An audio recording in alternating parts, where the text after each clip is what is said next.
Hey guys, Terry George here, and today we're talking about the 5 things that you need to ask a realtor when you're interviewing them to put your house on the market for sale before you sign that listing agreement. I always recommend, if you're thinking about selling your home, interview at least 2, if not 3 realtors, because not all realtors are the same. We don't operate the same way, and you want to see who's going to be a good fit for your family, for your personality, and who's going to get your home sold at the end of the day. So that being said, let's go ahead and get started. Number 1, the very first thing that you need to ask that realtor is, how long have you been in business? Now, there's not a right or a wrong answer to this question. Maybe the newbie agent isn't any worse or any better than the experienced agent or vice versa. And let me give you an example.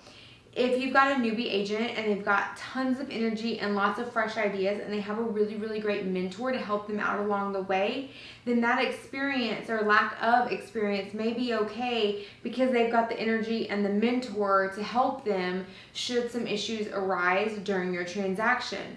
On the flip side, you could have a realtor that's been in business for 35 years, but maybe they're burnt out, or maybe they're tired, or maybe they're not on the up and up with the latest marketing and social media trends.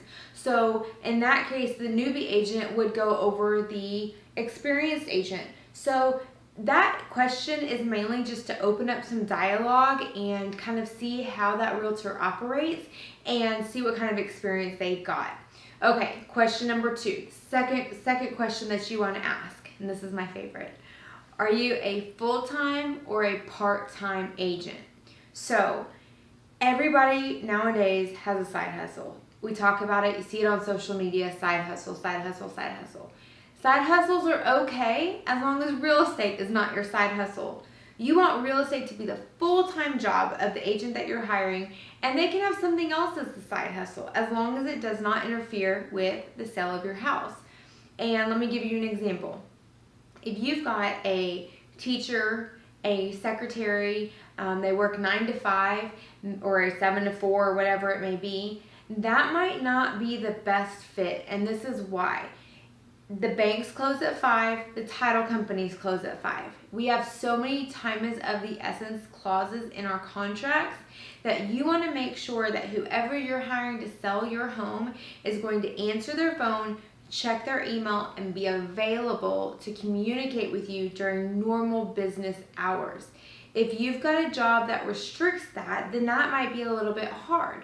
So that being said, you want real estate to be your full-time job. Now, if you've got an Etsy shop or maybe you do marketing or something like that, that's a little bit different because you know that you're on the computer and on the phone and you can do both things. But if you're in a restricted environment and that's your full-time gig and the real estate is your side hustle, probably not going to be the best fit to get your home sold. Okay, moving on. Number 3, your list price to sales price ratio.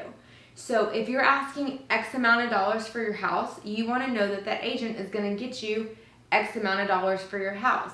They should be able to pull reports for you to show you how much they're getting in relation to what they're asking for their properties that they've sold in the past.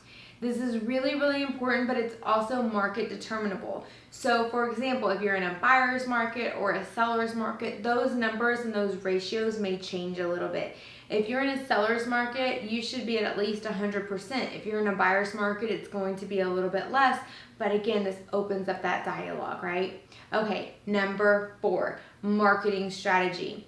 Marketing strategy is so important, so I'm going to say it one more time. Marketing strategy.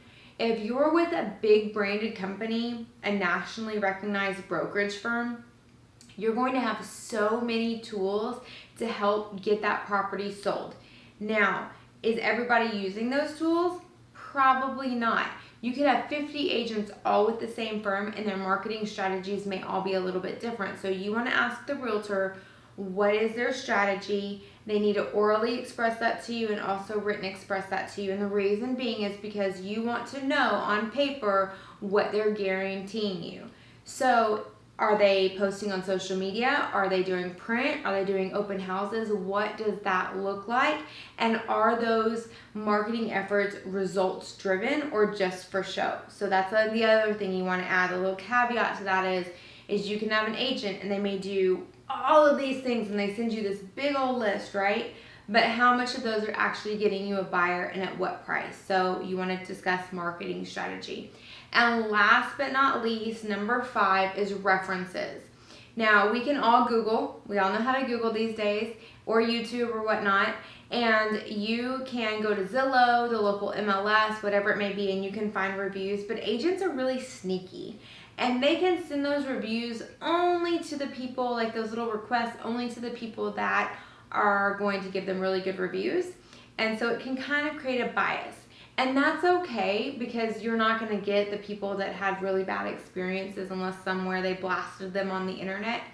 But what you want to do is the people that have left reviews, you want their contact information.